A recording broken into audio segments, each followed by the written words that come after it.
clients pay for my insurance. Isn't that awesome? You know why? Because I believe in sharing. I believe in sharing. Why am I here? Why am I sharing with you guys? I believe in sharing. I believe that sharing will bring more. So I share with everybody. I will sit in a lounge, I sit in a taxi, I have even sold insurance to a taxi guy in Singapore. He didn't buy from me. He bought from somebody else. It does not matter. See, it does not matter. But he will never forget me. He was dropping me in the night from the hotel to the airport. In the car, he asked me, small talk, what do you do? I said, I'm a life insurance agent. He said, really? I said, yeah. Like, where are you going? I said, I'm going back to Dubai. He said, you know what? I've never understood why people buy life insurance. And I told him why he should buy life insurance. He's like, how come the insurance agents in Singapore don't talk like this? I said, did you understand? Did you like the concept? He said, yeah. I said, will you buy from somebody? He said, yeah, now I'm thinking.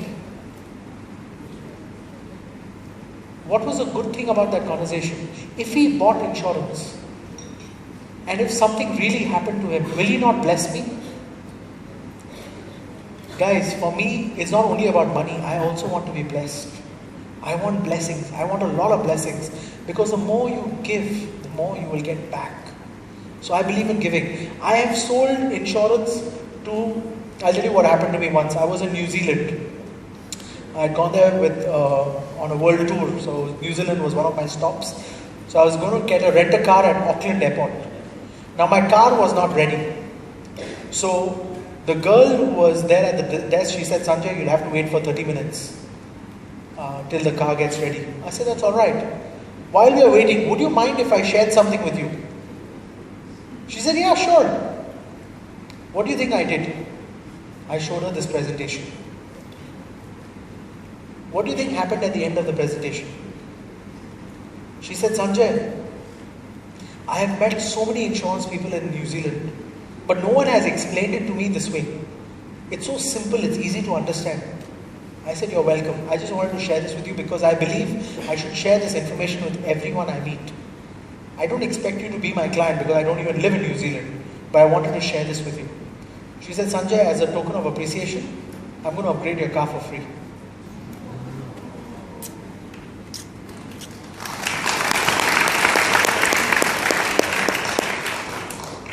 So, is there any harm in sharing it? Would you mind sharing this with anybody? Yes or no? Can you start doing this from today? Yes. Is it easy? Yes. How many of you want more sales ideas? More? This idea makes you TOT. You want MDRT ideas, eh?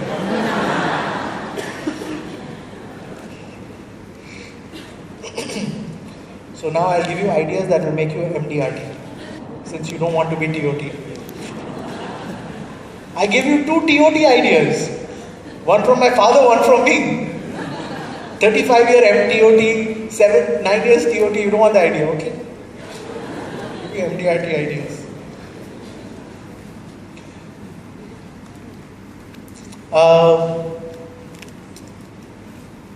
When you're submitting now, this presentation that I showed you, right? The 2 presentations that you just saw, this is presentations you can do with anybody, correct? From the driver to the CEO, same presentation, correct? Now, a lot of people ask me, Sanjay, what presentation do you do to the rich? You want that presentation? So business owners, yeah?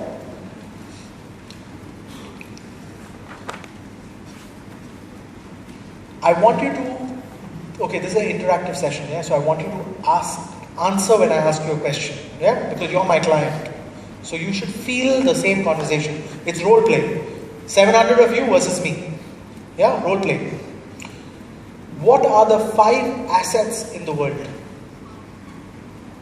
So we have got house, which is what we call property. What's the next asset? cash. Sorry? Gold, commodities. Okay. Equity.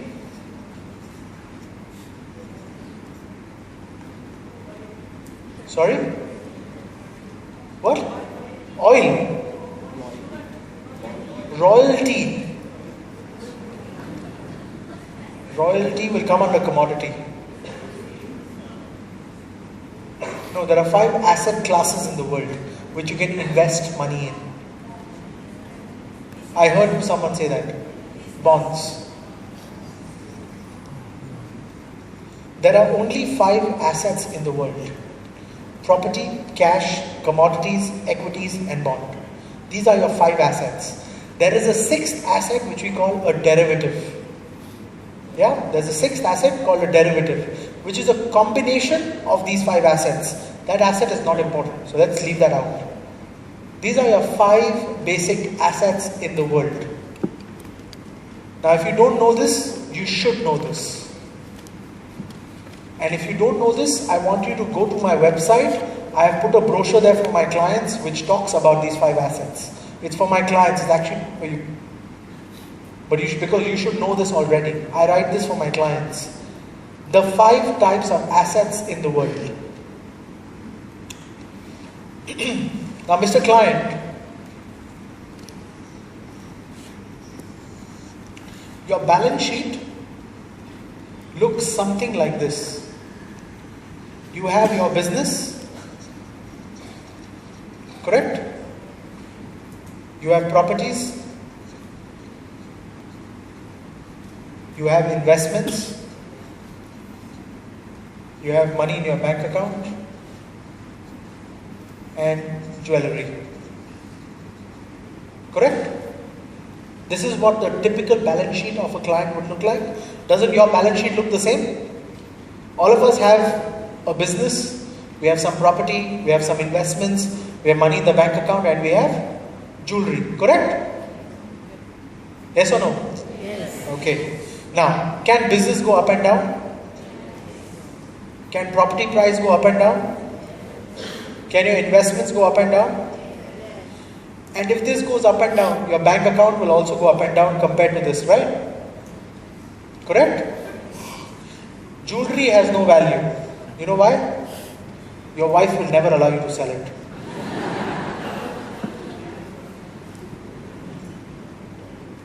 So, we spoke about 5 assets, right? What are the 5 assets?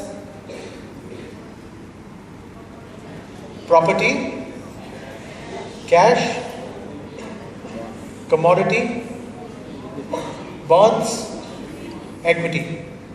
You see? The same 5 assets. Equity, property, bonds, cash, commodity. And this is your typical client's balance sheet. Now, Mr. Client, 2015, you're worth $10 million. 2025, how much do you think you will be worth? Guys, you're worth $10 million. In 10 years, how much do you think should be your net worth? 15 million? 20 million? 20? You think you'll double? Okay, good. 20 million. Can the 10 also become 7? It can, right?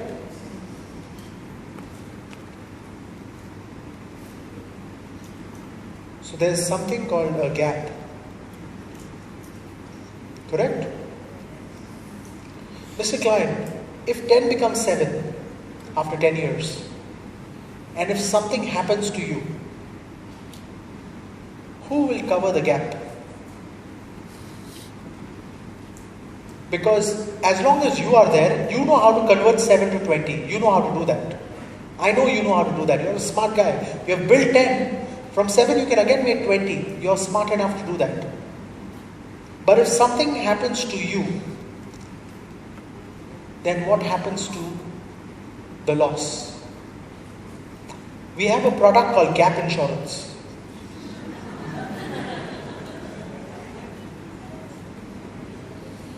In case something happens to you, I cover the gap. That's my job. Now, if you gave $10 million to a banker as cash, yeah? You give $10 million to a banker. Will you not tell him, invest it properly? Right? And will you not tell him, make sure there is some hedging strategies to make sure the portfolio doesn't fluctuate? Correct? You don't want to lose your money, right? Where do you think your banker will invest the money?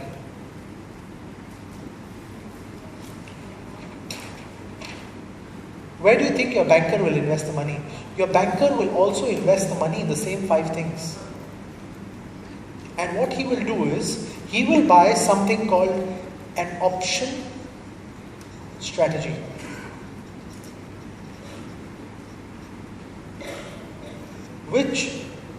What is the option strategy? Option strategy is exactly what I'm showing you. That in case there's a gap in the portfolio, the option will protect the portfolio from fluctuating too much. It will still fluctuate. It will go like this. But it will fluctuate not like this. It will fluctuate like this. Smoother. It's called an option strategy. And the cost of doing the option strategy that the banker will charge you is between 3 to 4%. That's a cost, or what they call the premium for buying an option. If you buy an option, you have to pay a premium. Now, if you don't understand my words, yeah, don't worry. It's just an example of what you need to learn in the future. So don't worry about it. But learn these words, it will help you. Because when you're sitting with these bankers and you're sitting with the chartered accountants and you're sitting with the directors of the companies, these are the words they use. Yeah? The option strategy is costing you 3 to 4%.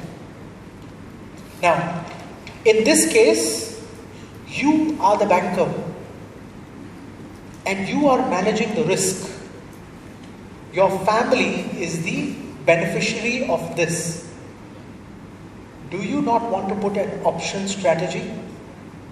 So we do something called gap insurance. The cost of doing this is only 1%. The banker is charging you 3%. I'm charging you 1%. Who would you rather work with? That's my cost. How many of you drive a car? Now, in case you lose your client in this conversation, yeah? Like how I lost my client, you remember? It was too complicated. Some clients will understand this, some will not. So how do you explain this? In simple English, not finance. So, all of you drive a car? Okay. When you're driving in a car, you're driving from KLCC to Penang. You're driving a beautiful car and there's a hole in the road, there's a pothole. What happens to the car? Right, you get a jerk, correct? What protects you when the jerk happens? Shock absorbers. All your cars have shock absorbers. So it absorbs the shock. Yeah? Mr. Client, when you are driving in life, you're driving on the highway. You might be driving the most beautiful car, a Rolls Royce. Yeah? But in case there's a pothole on the road, the shock absorber protects you. And the more expensive the car, the better the shock absorbers. Correct? Rolls Royce is very smooth. Why? Very good shock absorbers. You are a Rolls Royce. I need to make sure that we have shock absorbers. That's my job. We hope you never have to use it. But in case you do, we put it there. Easy? Simple? Can you use this now with even the small clients? This number doesn't have to be 10 million. This can be 1 million. It doesn't need to be 1 million, it can be 100 million. It doesn't matter. The quantum is not important. It is just an illustration. Have I spoken about any product yet? Did I talk about the company? No. Did I talk about how much? What did I talk about? The concept. You remember what I told you? There's a structure, there's a concept, restructure. Same thing. So we started with a structure. Come back, it always comes back to the concept. What is important is the big picture. I had a client once who said, Sanjay, how do I know the insurance company will pay the claim? Any of you have got that objection? How do you know the insurance company will pay the claim? All of you drive a car, right? You have airbags in your car. When was the last time you checked if it worked? Anyone tested the airbag? No? Mr. Client, you see, I'm just like the airbag in the car. If you want to know if it works, hit the wall, I'll show you.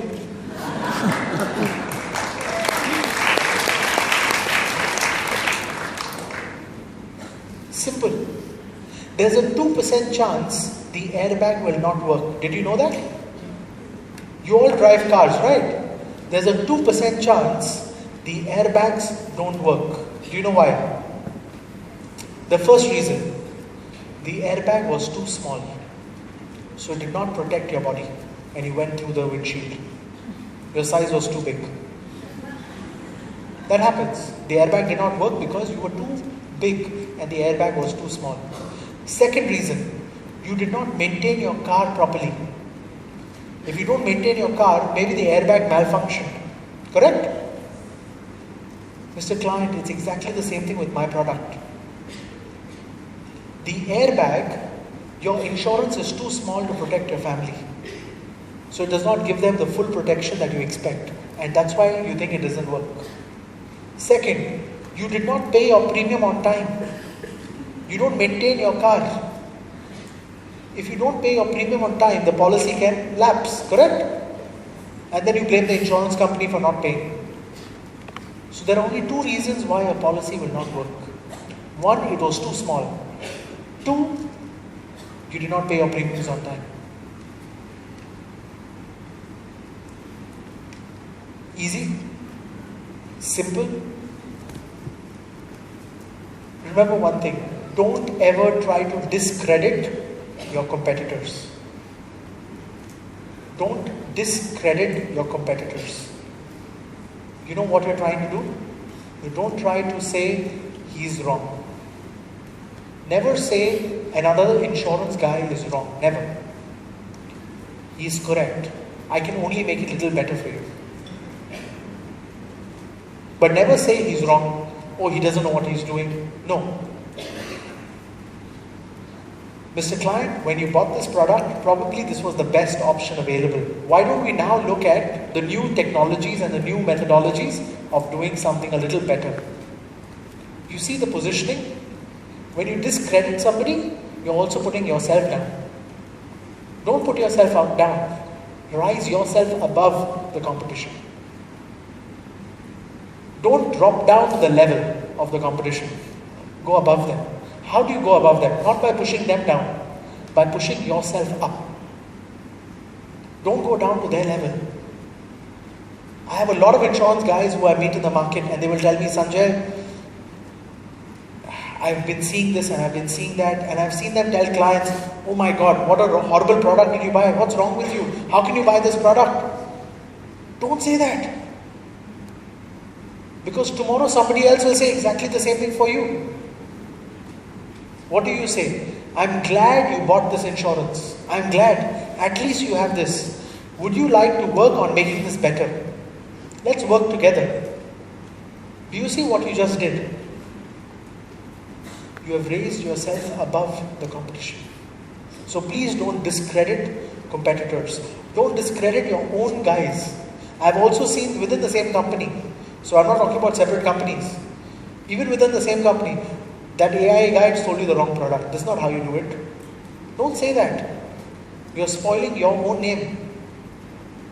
So don't discredit competition. Support your competition. But let's say we can do something better. That's the way to do it. Position yourself as a better expert. Don't say he's the wrong expert. Because he might be an expert in his own way. Don't discredit.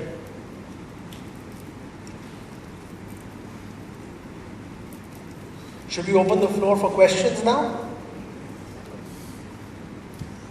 Yeah? So if you have any questions, we have mics around the room. Grab a mic and ask me a question. Oh, I was asked a question during lunch. So let me give you the answer to that question. The question was, Sanjay, you work with all these very rich people. Do you keep asked for discounts? Somebody asked me that question, right? Right there, okay. Do you get asked that question? Sanjay, can I have a discount? I'm giving you so much money, you should share your commission with me. I get asked that question a few times. So let me give you the answer. I've been asked that question a few times, and the only reason for that is because somebody in my competition has agreed to give a discount. When I was 19 years old, 19, I met with a very good client. Nice guy. His son was my classmate. We sat down. I said, Uncle, I would love to do your planning. I did a lot of planning. I made fantastic proposals. I designed a beautiful financial plan. We did everything. After we finished everything, he signed the documents. He said, Sanjay, one of the guys from your company, the same company that I represent, he said, Sanjay, he's giving me 25% discount. If you give me 10, I will buy from you. I don't want 25. You give me 10. Because you're my son's friend, I will buy from you. I said, Uncle, you know why he's giving you a discount? Because he's planning to retire and leave the business. You see, you can't survive. I have to service you and your son for the next, I don't know how many years, maybe 60, 70 years. If I start discounting and I start giving away from my earnings, how will I continue to service you? How will I service you? If I don't make a living from this business, I will have to find another business. But this is the only business I want to do. Sanjay, if you're in this business, you have to learn to listen to your client. I said, agreed. I will listen to your concerns. I will listen to your problems. If you can't afford to pay the premium because it's too high, I can help you reduce the premium. We will start instead. The premium was $90,000 per annum. Yeah? I said, if you can't afford to pay $90,000, you want a 10% discount, right? $9,000. Let's do one thing. Let's start with $81,000 premium. No problem. We'll reduce the cover. It's okay if you can't afford to pay $90,000. He's like, who said I can't afford to pay? I said, but you just said you want a 10% discount. It's okay. The cover, if we reduce by 10%, will not affect you that much. But you think the premium is expensive, right? So let's reduce the premium. Sanjay, this is not how you talk to a client. I said, Uncle, I'm talking to you exactly what you told me. You have to realize, I'm not going to go down to the level of another agent who does not believe that their product or their service has value. I'm not going to stoop down. I left that case. 5 years ago, his son came to me and he said, Sanjay, can we do business together? I said, no. His name is Vishal. I said, Vishal, you and I are not going to do business together. You and I are good friends. Let's leave it at that. Because your father and I have agreed to disagree. Please walk away from business like that because it spoils the reputation of our own industry. You have to learn to be very strong. I have lost business. I have agreed to lose it. Because if someone does not see value in me, I am not going to stoop down to the level where he thinks my value is. Protect your own identity.